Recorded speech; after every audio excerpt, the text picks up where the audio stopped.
요한복음 4장은 우리가 잘 알듯이 복음의 확장지대인 한 곳인 이 바로 사마리아에 있는 한 여인을 만나면서 직접적으로 물에 관한 대화를 하고 있어요. 물.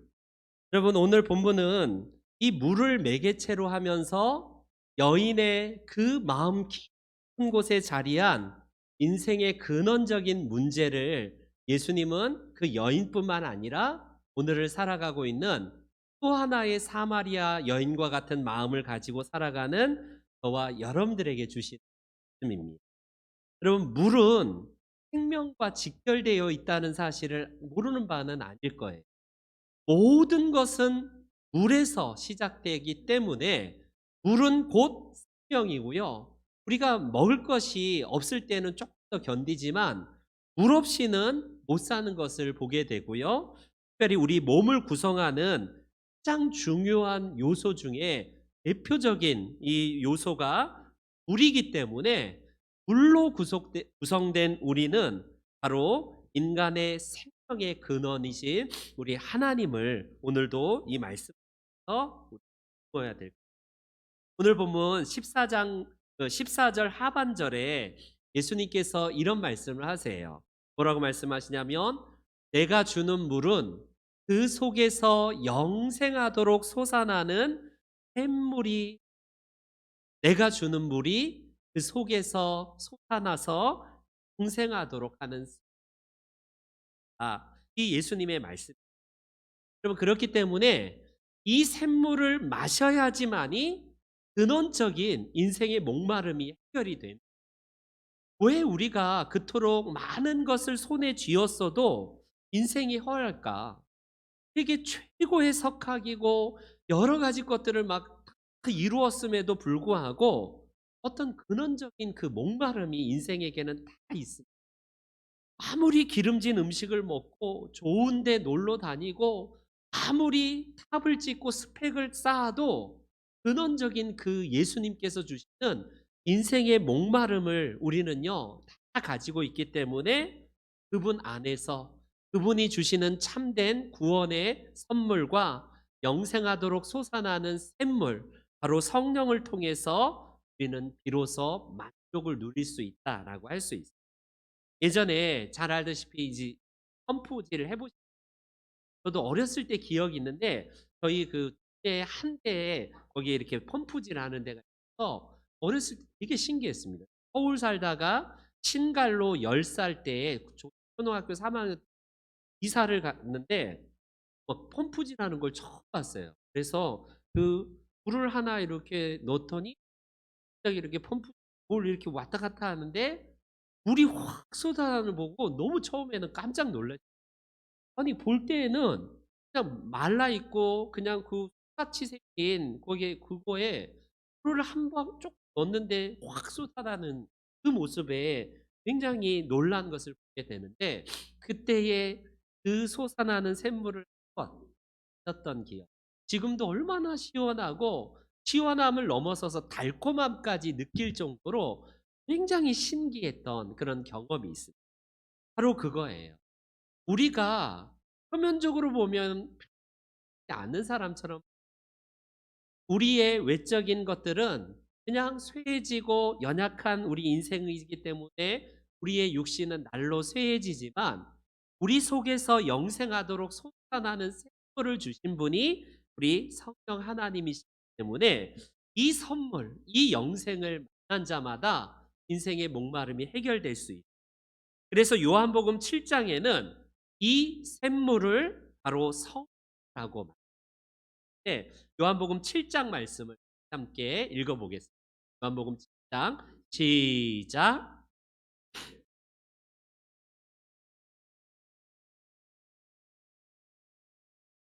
그 배에서 생수의 강이 흘러나오리라 하시니 이는 그를 믿는 자들이 받을 성령을 가리켜 말씀하신 것이라. 여러분 그냥 생수 그냥 1.5리터 아니면 조그만 생수통 요 정도가 아니라 배에서 생수의 강이 흘러나오리래. 이게 바로 이제 성령 시대를 예고하신 예수님께서 말씀하신 바인데 성령은 아시다시피 무한하신 하나님의 영입니다. 영. 그렇기 때문에 우리 작은 존재인 우리 안에 성령이 거하신다는 이 신비가 얼마나 놀라운가요. 여러분 잘 알다시피 그 작은 물질의 질량 손실이 이 원자탄과 수소탄에 엄청나게 파괴력 있는 그 핵폭탄을 만들어낸다는 거 잘 알잖아요. 여러분 히로시마와 나가사키에 떨어뜨린 인류 최초의 그 원자폭탄을 보면요. 0.7 그램의 질량 손실이 바로 이 엄청난 파괴력을 만들어낸 것을 역사적으로 가까운 이웃 나라인 일본에서 우리는 경험을 하게 됩니다. 바로 그거예요.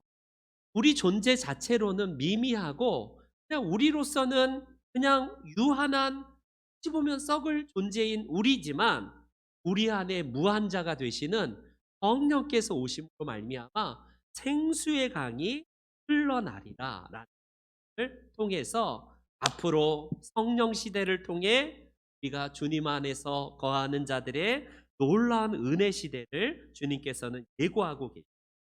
그래서 우리가 시냇가에 심은 나무라는 십자의 고백처럼요.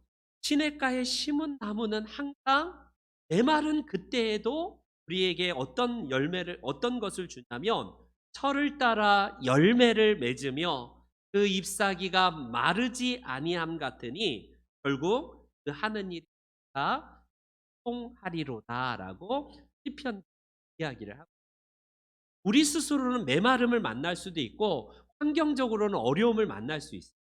그러나 그 뿌리가 로 시냇가에 탁 되어 있는 이 나무는 어떠한 환경적인 영향에도 불구하고 늘 바로 열매를 맺으 사시사철 바로 마르지 아니하는 그 감겠다라는 물된 동산이라고 하는데 이게 바로 우리가 잘 아는 이사야 선지자가 고백했던 내용 아니겠어요.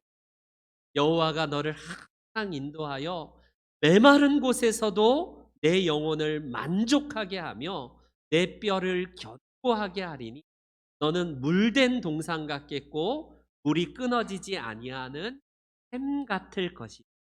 이게 바로 성령 시대를 예고한 이사야 선지자가 예수님 오시기 전에 700년 전 사람인데 그가 예고했던 바가 바로 그거예요. 그렇기 때문에 물은 우리를 살리는 구체적인 비유의 표 우리가 잘 알듯이 최초의 바로 에덴 동산도 물로 풍성한 장소였음을 창세기 기자가 우리들에게 소개를 하지 않습니까? 창세기에는 에덴 동산을 이렇게 표현해요. 강이 에덴에서 흘러나와 동산을 적시고 거기에서부터 갈라져서 내 근원이 되었다. 이겁니다. 그만큼 그래서 성경에서 말씀하는 이 물 자체는 우리의 그냥 물리적인 자연 만물도 살리는 것이지만 예수님께서 주시는 영생의 물을 성령을 통해서 우리들에게 주시고자 하시는 앞으로의 성령 시대의 예고라고 할 수 있습니다. 그런데 사마리아 여인은 이 성령을 통해서 주실 성령의 생수가 아니라 내가 그토록 가라고 먹을 물을 떠올 때마다 그 사람들이 막 자기를 향해서 뭔가 이렇게 막 그런 얘기가 귀에 들어오니까 여러분 보통 오후에 해가 진 다음에 물을 뜨러 와야 되는데 사람에 대한 트라우마, 자기를 향한 비난, 그 사람들의 수군거림다가 남편을 다 갈아치우고 이런 얘기가 들려오니 한낮에 뜨거운 태양볕이 있을 때 별로 안 다니거든. 그런 그녀가 이 물을 제발 뜨지도 않고 제발 이 물을 내가 다시는 뜨지 않을 수 있게 그 물을 내게 달라라고 예수님께 요청하는 거예요. 예수님이 말씀하신 물은 단순히 그냥 먹는 이 물이 아니라 우리 속에서 흘러나오고 이제 터져 나오는 성령을 의미해 그것에 대한 의미를 모르는 거죠. 여러분 그렇기 때문에 우리에게 있어서 이 사마리아의 이 근본적인 문제를 예수님은 물을 매개로 해서 해결해 주시기를 원하는데 우리가 잘 알듯이 우리의 마음은 늘 흔들 유명한 우리 그 해능 스님의 그 이야기를 너무나 잘 알 겁니다. 어떤 스님들이 둘이 막 싸워요. 깃발이 막 흔들린 걸 보고 "저거는 깃발이 흔들리는 거다." 이렇게 합니다. 근데 또 한 스님이 "아니야. 무슨 소리야. 저거는 깃발이 흔들리는 게 아니라 바람이 흔들리는 거야." 이렇게 얘기하죠. 그래서 아무리 둘이 막 해결책이 안 나자 그 이제 그 큰 스님인 해능 스님에게 "스님, 저거는 깃발이 흔들리는 겁니까? 바람이 흔들리는 겁니까?" 이렇게 묻니까 해능 스님이 "깃발도 아니고 바람도 아니고 자네들 마음이 흔들리는" 이렇게 대답. 너무나 유머요. 우리가 너무 철학적인 얘기이긴 하지만 인생의 근원적인 마음이 흔들릴 때에 사물 흔들려 보이고요. 온 세상도 내가 마음 가지기에 따라서 세상이 달라진다는 불교적인 요거이긴 한 여러분, 그래서 우리가 어떤 마음을 가지느냐에 따라서 지옥도 되기도 하고 천국도 되기도 하지 않습니다. 어떤 상황 자체가 나에게 힘든 거를 주는 게 아니라 그것을 해석하는 우리의 마음가짐에 따라서 하가 되는 거예요. '아유 이만하면 다행이다.' 이렇게 받아들이면 감사로 되는 건데 왜 나만 하면서 왜 나만 하면서 이거를 불평하면 그때는 지옥이 되는 거예요. 그래서 항상 우리에게 있어서 물리적인 외부 환경보다 흔들리는 우리의 마음이 훨씬 더 문제일 때가 많다라는 거예요. 이 여인의 문제는 뭘까요?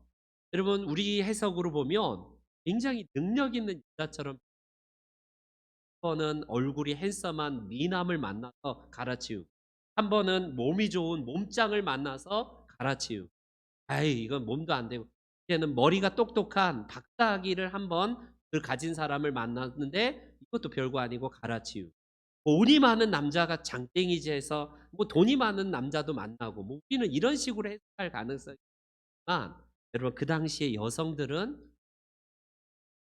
비참한 기구한 운명입니다. 남자에 의해서 버려지고 이리 치이고 저리 치이는 여인의 운명을 가진 이 여인이 근원적인 해결을 제발 제대로 된 남편을 만났으면, 그게 이 여인의 하나뿐인 소원. 지금 만나고 있는 이 남편도 정식 남편이 아니라 언제든지 이제는 쫓겨갈 수도 있고 이제는 버려질 수도 있는 이 운명에 처한 이 여인의 근원적인 해결은 남편을 제대로 만나는 거 아니겠어요.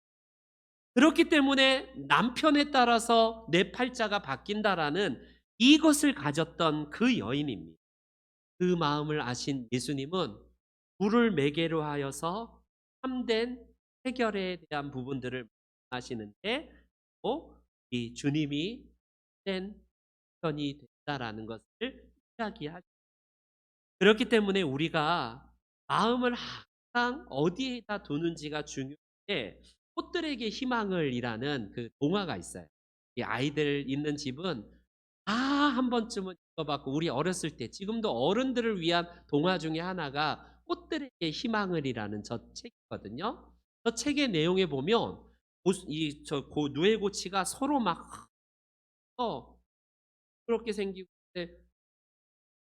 막 올라가요. 그래서 이 누에고치가, 줄무늬 애벌레가요, 나도 그걸 따라서 한번 저 쟤들이 왜 저기 올라가지?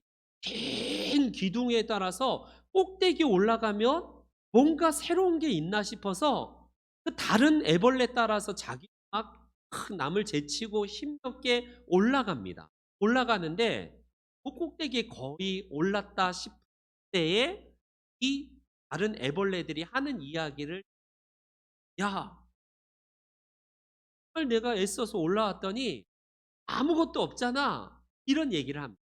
그때에 한 애벌레가 조용히 해. "저 밑에 있는 애들이 지금 있잖아. 애들이 올라오고 싶어 하는 곳에 우리는 이미 올라와 있어. 그러니 여기가 바로 거기이기 때문에 조용히 하고 잠잠고 있어. 우리는 이것만 해도 성공한 거야." 이런 얘기를.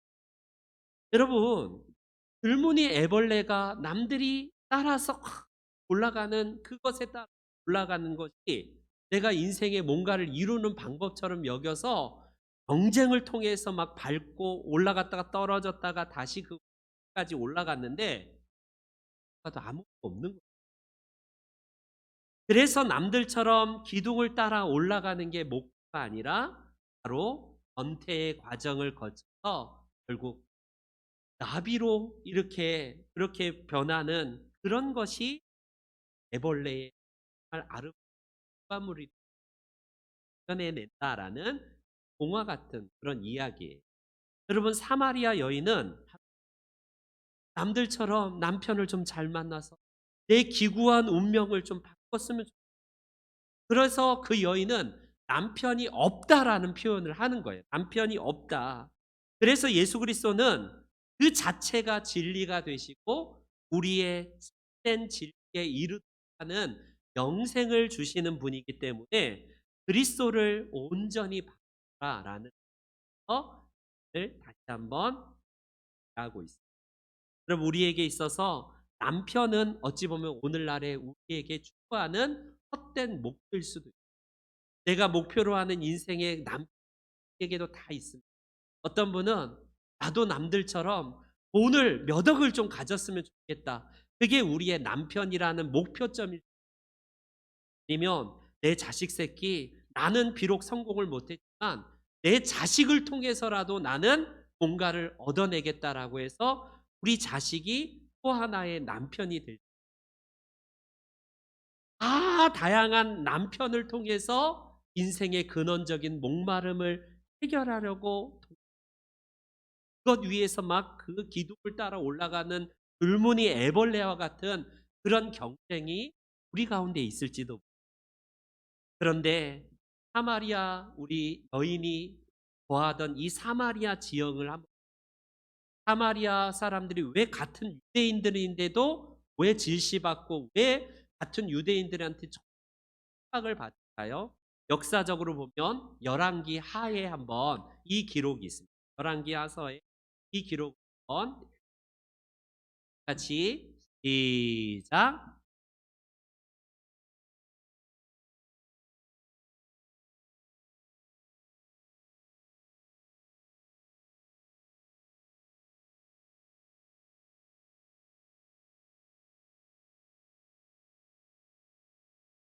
아수르가 북왕국 이스라엘을 멸망시킬 때에 그들의 정책이 뭐였냐면 여러 이방인들을 이 사마리아 성에다가 이제 데리고 와서 혼합 정책을.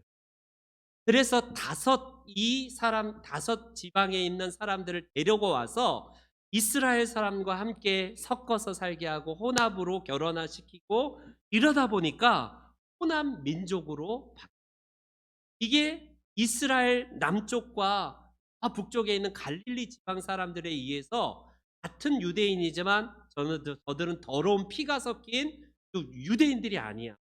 저놈들은 혼합된 그런 민족이기 때문에 우리와는 다른 민족이야 해서 그때부터 이 사마리아는 완전히 버려진 땅이 되고 그렇게 사람들로 손가락질 받는 동네가 된 거예요. 그 여인이 지금 살고 있는 이 사마리아 지방이 결과적으로 남편은 어찌 보면 통합된 그런 사마리아 종 저와 여러분들 우리 예수님 내 남편을 불러오라라고 이 여인은 내 남편 진정으로 그 남편 행복하게 찾지만 내가 주는 내 남편 찾을 수 없고 라는 의미가 아니겠습니까? 오늘도 우리가 예수 그리스도를 믿으면서도 우리가 추구하는 바가 다른 남편을 추구하고 있면 그것은 목마름. 그러나 우리는 참된 생수가 되신 성령을 통해서 예수 그리스도의 장 되신 을 믿음의 주님 받아들이는 저와 여러분들이 영원한 생수가 되신 그분을 통해서 그 생수를 날마다 날마다 우리가 들이켜 마셔야 되고 그분과 그 안에서 정말 내가 예수 그리스도 안에서 합될 때에 내 안에서 그리스도가 살아나셔서 볼품없는 이 정말 연약하기 짝이 없는 를 통해서 예수 그리스도가 드러낸 샘물을 아름을 함께 나타내시는 을 축원합니다.